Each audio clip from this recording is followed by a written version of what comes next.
Hey eggheads, Juan Carlos Bagnell here in Newegg Studios. Now, you might have thought the Battle Royale trend was cooling off, but not so fast there, Stormtrooper. Your friends at Activision aren't quite finished with it yet. Despite including a Battle Royale mode in Call of Duty Black Ops 4 called Blackout back in 2018, the publisher seems to want to try their hands at the free-to-play model. They've launched a Call of Duty Modern Warfare spin-off called Call of Duty Warzone, available now for free on PlayStation 4, Xbox One, and PC. Here are the 5 things you should know about Call of Duty Warzone.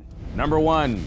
Call of Duty Warzone has 2 modes, Battle Royale and Plunder. The Battle Royale mode will feature 150 players split into squads of 3 as they go head-to-head with other teams to come out as the last squad standing. For comparison's sake, Fortnite counts 100 players per game and Apex Legends counts 60 players per game. You begin the game jumping out of a plane armed only with a handgun, your fists, and your wits, onto the huge map of Verdansk, a fictional Russian city that was featured in Call of Duty Modern Warfare. Over time, a circle of deadly green gas will enclose over the map as you and your squad search for weapons and gear to survive.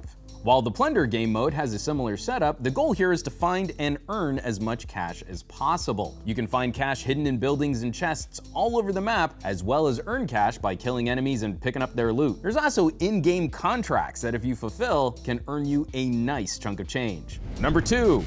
The Gulag. Usually when you die in a Battle Royale game, that's it. Game over, man. Game over. But in Warzone, the first time you're killed, you're sent to the Gulag, commonly known as a POW camp. In the Gulag, you fight for your life by going one-on-one with another player, using your bare hands or maybe a pistol you find lying around somewhere. If you win, you're dropped right back into the match with your squad. If you lose, your squad mates have to drop some in-game cash at a buy station to bring you back. Number 3. Speaking of in-game cash, it plays a significant role in Call of Duty Warzone. As previously mentioned, cash can be found in chests, hidden in buildings, and picked up from the enemies you kill. Throughout the map, there are buy stations where you can spend your cash on reviving teammates, temporary weapon upgrades, armor, loadout drops, self-revive kits, and kill streaks.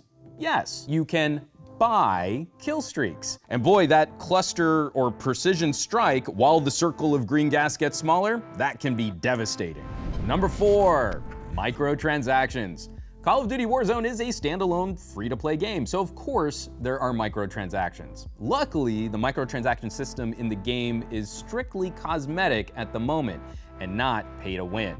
Like previous Call of Duty games, the microtransaction system is based on COD points. You can use COD points to buy items like skins or accessories, or you can buy a battle pass which contains unlockable characters, blueprints for loadout, XP tokens, and other content.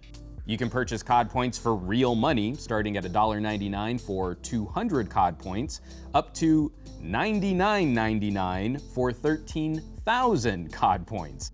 A battle pass will run you 1,000 COD points, which is available for $9.99. Number 5. Even though Call of Duty Warzone is a free standalone game, there are some incentives for Call of Duty Modern Warfare owners. If you've been putting in work over on Modern Warfare, your progression carries over to Warzone. Yes, your battle pass items, your operators, your weapons, and customizable items will all be available in Warzone. In addition, all of your progress made in Warzone will be carried back over to Modern Warfare. Even if you don't own Modern Warfare, if you decide to buy it, your Warzone progress will transfer over.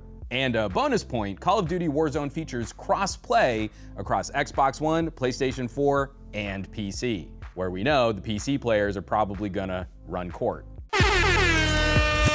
So have you checked out Call of Duty Warzone yet? Does it innovate on the Battle Royale genre of games, or is it just the same old thing in a fancy new wrapper? Let us know in the comments down below. Let's get into a chat. I think that's a lot of fun. And you can check out GameCrate.com for more Warzone coverage and strategy guides on the best ways to win. As always, thanks so much for watching. For Newegg Studios, I'm Juan Carlos Bagnell, and I'll catch y'all on the next video.